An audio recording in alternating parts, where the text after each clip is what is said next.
Bab 271. Siaran langsung. Di sini, Harley telah melangkah ke pintu paviliun harta karun. Terlihat Diki Pang duduk di sana sedang minum sedikit anggur. Pria ini tampaknya dalam suasana hati yang baik, menyenandungkan sedikit lagu sambil minum sedikit anggur. Aduh, melihat Harley masuk, Diki Pang berdiri di tempat. Pahlawan besar kita ada di sini. Tetua, jangan mengolok-olokku. Sambil berkata, Harley tidak lupa memilih-milih di rak, dan lihat apakah saat dia tidak ada, paviliun harta karun memiliki harta karun baru atau tidak. Ini bukan lelucon.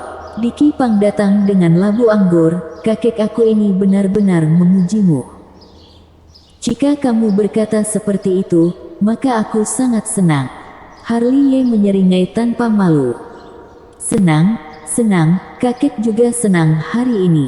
Diki Pang meminum minuman itu dengan wajah memerah, menepuk perutnya yang gemuk, dan berteriak keras, pilih apapun yang kamu mau, kakek akan memberimu diskon 50%.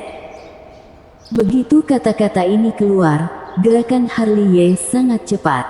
Dia menyerahkan tas penyimpanan ke Diki Pang, karena takut Diki Pang akan mengingkarinya lagi. Kalau begitu beriku bahan untuk meningkatkan pupet ke tingkat bumi. Mendengar ini, Diki Pang menggelengkan kepalanya. Saat berbicara tentang uang, dia langsung sadar, menarik sudut mulutnya, wajahnya lebih jelek dari nangis. Bahan untuk meningkatkan pupet ke tingkat bumi. Jika ekspresinya bagus, itu akan terasa aneh. Bahan untuk meningkatkan pupet ke tingkat bumi harganya lebih dari 2 juta. Jika ini diskon 50%, dia akan rugi 1 juta lebih. Tetua, jangan bilang kamu menyesalinya. Bocah, bolehkah aku menganggap apa yang baru saja kukatakan sebagai omong kosong? Tidak bisa. Harley berhenti di tempat. Bagaimanapun juga, aku sudah mendengarnya, dan aku juga sudah memberikan uangnya. Jika kamu curang, maka aku hanya bisa meminta paman guru sekte dan guruku datang kemari untuk berbicara denganmu. Mendengar ini, wajah Diki Pang langsung menjadi gelap. Kata-katanya tidak berarti apa-apa, tapi 1 juta lebih batu spiritual menghilang dalam sekejap mata. Tetua, cepatlah, aku masih ada urusan lain. Di sini, Harley langsung mengabaikan wajah Diki Pang yang menghitam. Dia hanya menggosok telapak tangannya, menggosok sambil tertawa. Tak perlu dikatakan, tawanya benar-benar bukan bajingan biasa, membuat Diki Pang hampir saja memukul orang ini di tempat. Benar-benar linglung. Diki Pang menamparkan dirinya sendiri 2 kali, dan akhirnya berjalan ke lemari untuk mengambil sesuatu. Kamu ingin menganggapnya sebagai omong kosong, tetapi orang lain tidak mau. Jika Andreas Yang dan Fancy Chu bergerak kemari, paviliun harta karun miliknya mungkin akan dihancurkan. Dan segera, Diki Pang keluar dengan membawa tas penyimpanan, dan wajahnya hitam. Saat dia memberikannya kepada Harley, wajahnya pahit. Aku sudah menduganya. Kata-kata tetua Pang tidak omong kosong. Harley tersenyum dan menyelipkan tas penyimpanan ke dalam pelukannya.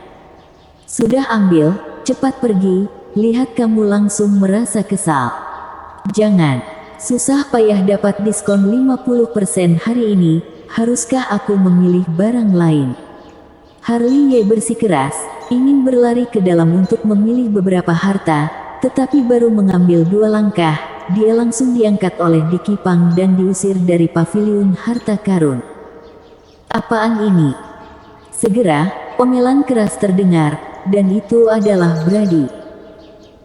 Begitu dia mendengar Harley akan datang ke paviliun harta karun, dia berlari dengan tergesa-gesa, tetapi saat hendak melangkah ke pintu paviliun harta karun, Harley terbang keluar dari dalam dan menabrak mereka. Seluruh tubuh gemuk itu hampir digeprek menjadi biskuit daging. Tua bangka, haruskah begitu? Harley bangkit dan mengutuk paviliun harta karun. Sial, bisakah kamu menjauh dariku dulu? Hehehe. Harley Ye tampak malu, kemudian menyadari dia masih menekan seseorang di bawah. Aku sudah berpikir, kenapa begitu lembut? Pria jalang. Brady bangkit dengan memalukan, tidak lupa mengutuk dengan wajah gelap. Orang paling jalang tidak terkalahkan. Harley Ye mengacak-acak rambutnya dan berjalan pergi. Pulanglah. Jangan pergi. Brady buru-buru meraih Harley Ye, kemudian mengedipkan mata dan tersenyum. Senyumnya sedikit sedih dan bermaksud, aku akan menunjukkan barang bagus padamu. Barang bagus apa? Ikutlah denganku. Brady tidak peduli Harley Ye mau atau tidak, langsung menarik pergi. Keduanya berjalan mendaki gunung, sambil bahu-membahu. Gunung ini adalah puncak Mount of Sky, yang merupakan salah satu dari 9 puncak utama gerbang dalam. Setelah Brady memasuki gerbang dalam, langsung diterima ke dalam bawah pintu puncak Mount of Sky. Dia biasanya makan, tidur, dan berkultivasi di sini. Segera, Harley Ye mengikuti Brady ke hutan, di mana sebuah rumah bambu tersembunyi oleh hutan. Ayo, masuklah. Brady dengan antusias dan menyambut Harley Ye masuk. Ini pertama kalinya aku datang ke tempat tinggalmu. Harley Ye melangkah masuk. Masuk ke dalam, dia mencium bau yang tidak enak, tidak tahu bagaimana menggambarkannya. Bisa dibilang baunya tidak enak. Sampai-sampai begitu dia masuk dengan kaki depannya, kaki belakangnya sudah hampir mau muntah. Ayo, duduk saja. Brady sudah melepas rompi kecilnya dan melemparnya. Waduh, Harley Ye menatap kamar Brady, sudut mulutnya berkedut, itu bukan kekacauan biasa. Itu membuatnya berpikir, daripada mengatakan masuk ke kamar Brady, lebih tepatnya masuk ke kandang babi. Ayo, kita mulai. Saat Harley Ye menggerakkan sudut mulutnya, Brady sudah menariknya ke sana. Pria itu sudah mengeluarkan kristal ungu dari celananya. Apa ini? Dengan penasaran menatap kristal ungu itu. Kristal memori. Brady tersenyum, ada metode rahasia di dalamnya, bisa mencetak gambar di dalamnya. Saat ingin melihatnya, bisa diputar ulang, dan tentu saja, kamu juga dapat menyiarkannya secara langsung. Hebat kan? Aku bilang, kamu memanggilku kemari tengah-tengah malam, jangan bilang kamu ingin memamerkan padaku kristal memori milikmu ini. Mendengar kata-katamu ini, apakah aku orang yang begitu membosankan? Brady tersenyum misterius, lalu menunjuk kristal memori, kemudian tidak lupa mengedipkan mata ke Harley Ye. Segera, sebuah gambar muncul di kristal memori. Gambar itu adalah seorang lelaki tua gemuk dan wanita cantik berbaju ungu. Keduanya bermesraan di tempat tidur, saling bermesraan, dan lelaki tua gemuk itu mulai merobek pakaian wanita cantik berbaju ungu sampai tak bersisa. Melihat ini, mata Harley Ye langsung menatap lurus. Ah! Saat wanita berbaju ungu di dalam gambar bergumam, lelaki tua gemuk itu sudah berbaring di atasnya. Orang tua kamu ini, pelan-pelanlah. Harley Ye masih bisa dengan jelas mendengar suara marah dari wanita cantik berbaju ungu. Aku tahu. Lelaki tua gemuk itu tersenyum, kemudian tubuhnya yang gemuk mulai bergoyang perlahan, dari lambat menjadi cepat, sangat konsisten. Jika dikatakan secara terang-terangan, akar lelaki tua gemuk itu memang sangat keras dan kokoh.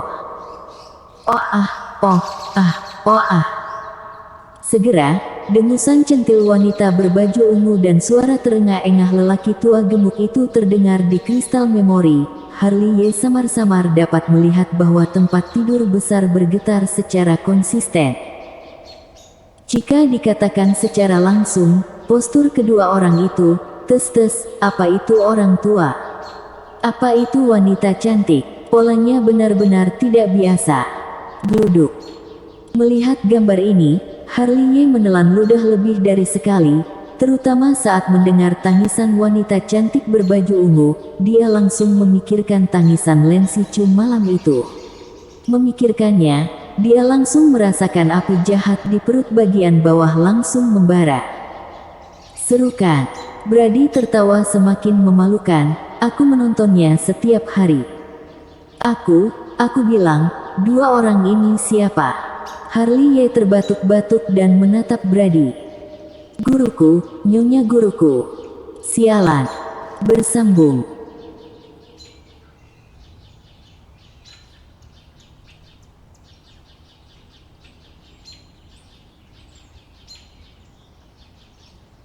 Bab 272. Pupet tingkat bumi. Saat fajar menyingsing, Brady barulah menyimpan kristal memori. Mau dikatakan gurunya juga berdedikasi untuk pekerjaan, tidak berhenti sama sekali sepanjang malam, segala triknya juga sangat aneh. Harley Ye dan Brady juga sangat berdedikasi, mereka menatap lurus dan menonton semalaman. Bocah, tidak buruk, kan? Brady tersenyum hehe, tidak lupa membuka celananya, melihat ke dalam ke arah Brady kecilnya, benar-benar tegak, sangat kokoh. Master Wang sangat bangga memiliki murid sepertimu. Melihat Brady begitu tidak bermoral, Harley Ye berkata dengan sungguh-sungguh. Kenapa rasanya kamu seperti sedang memarahku? Omong kosong, apakah aku memujimu? Brady tampak tidak setuju, lalu memakai rompinya, menggosok tangannya, dan tersenyum mesum pada Harley Ye. Aku akan ke puncak spirit pergi mencari istriku, nah, ini untukmu. Setelah berkata, orang ini berlari dengan tergesa-gesa. Sebelum pergi, dia tidak lupa menyerahkan kristal memori kepada Harley Ye. Punya istri, sangat bagus. Melihat Brady keluar, Harley Ye menggosok dagunya. Benaknya mulai muncul pemikiran ini lagi, jika suatu hari memeluk guru sambil tidur, perasaan itu, hehehe. Segera, dia menggelengkan kepalanya, tetapi tidak kembali ke puncak gadis giok. Awalnya, tadi malam dia ingin meningkatkan pupet hingga ke tingkat bumi, tetapi tidak disangka, menemani Brady menonton siaran langsung sepanjang malam. Segera, Pupet Jeanne dipanggil dan berbaring datar di sana. Kemudian, jubah Harley Ye berkibar, benda-benda aneh semuanya dikeluarkan. Semuanya adalah bahan yang dibutuhkan untuk meningkatkan Pupet. Semuanya sangat langka, jika tidak, harganya tidak akan terlalu mahal. Selain bahan-bahan tersebut, ada dua jimat spiritual, jimat senjata spiritual dan jimat pelangi ilahi. Sebelum meningkatkan Pupet, Harley Ye sudah mempelajarinya dengan jelas. Pupet tingkat human hanyalah Pupet biasa dan tidak bisa menggunakan teknik rahasia teknik hitam. Pupet tingkat Suan disegel dengan dua jimat spiritual, satu jimat spiritual Suan dan satu jimat spiritual Ju. Dua jimat saling bekerja sama, bisa memancarkan rahasia teknik hitam atau semacamnya. Adapun pada tubuh Pupet tingkat bumi terdapat dua jimat yang lebih banyak daripada wayang tingkat Suan, yaitu jimat senjata spiritual dan jimat pelangi ilahi. Disebut jimat senjata spiritual karena kemampuan memberi Pupet tingkat bumi mengendalikan senjata spiritual. Disebut jimat pelangi ilahi, karena kemampuan memberi Pupet tingkat bumi untuk mengendalikan keterampilan terbang.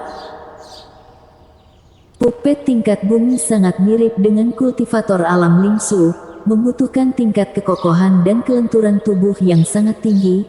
Jika tidak, maka akan mudah diserang oleh metode rahasia teknik hitam dan melukai diri sendiri. Jadi yang paling penting meningkatkan Pupet bukanlah jimat spiritual yang disegel di tubuh mereka, tetapi bahan yang dibutuhkan untuk meningkatkannya.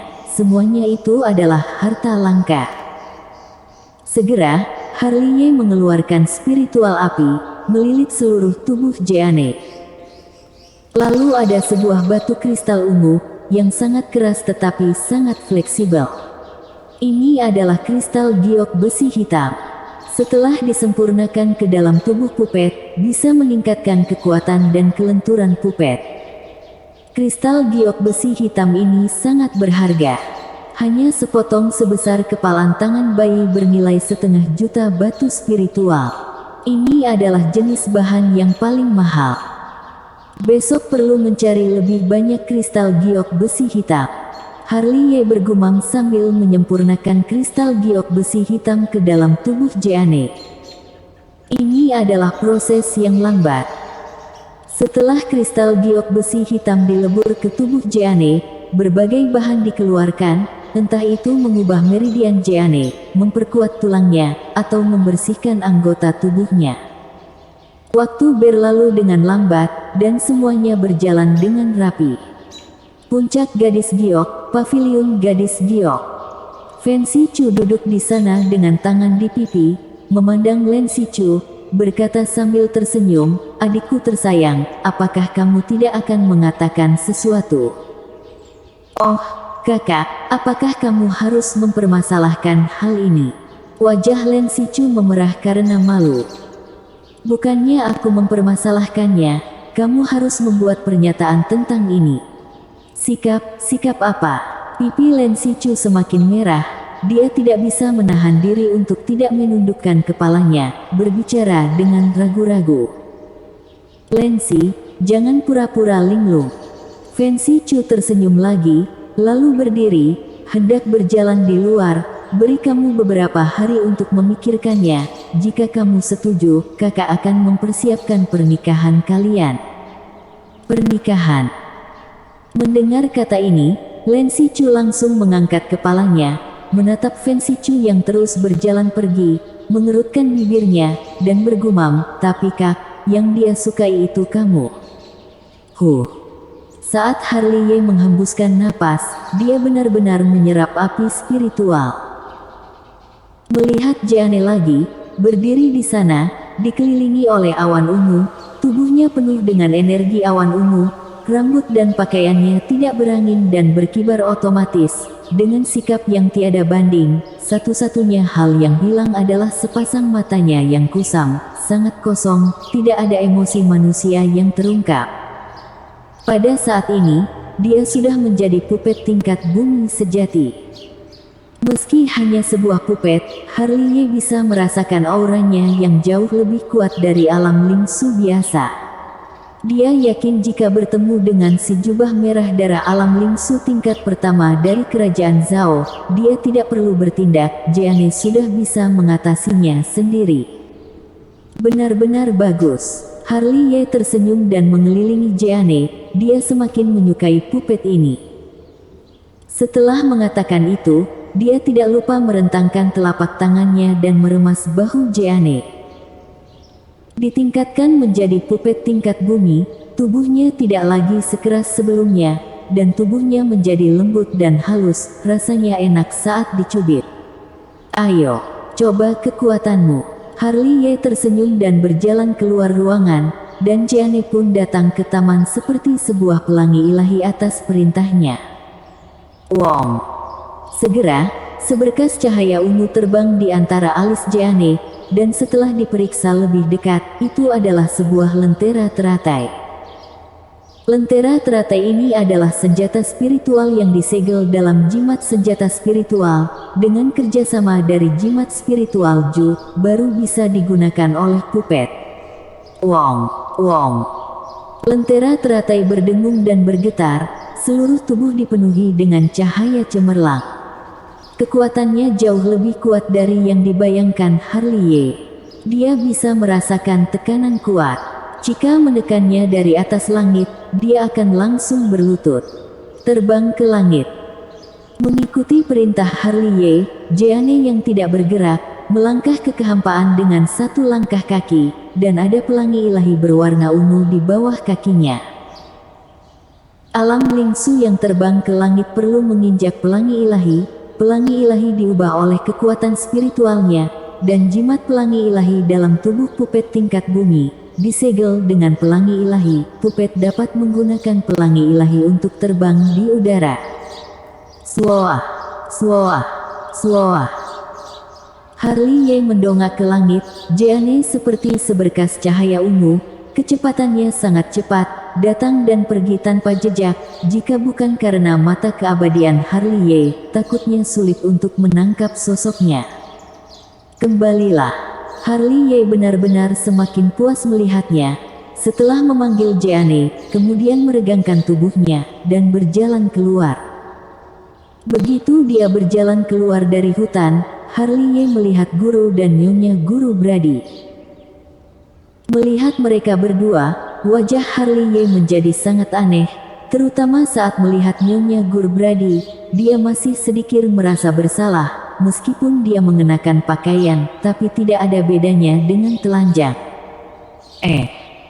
Melihat Harley Ye keluar dari hutan, guru dan nyonya guru Brady tidak bisa menahan diri untuk tidak berbisik, "Harley Ye, kenapa kamu ada di sini?" Tetua kenal aku. Takutnya tidak ada orang di sekte Hang Yue yang tidak mengenalimu. Hehe. Harley Ye tertawa kering, menoleh dan ingin lari. Benar-benar seorang jenius yang tiada taraf. Kenapa dia bukan muridku?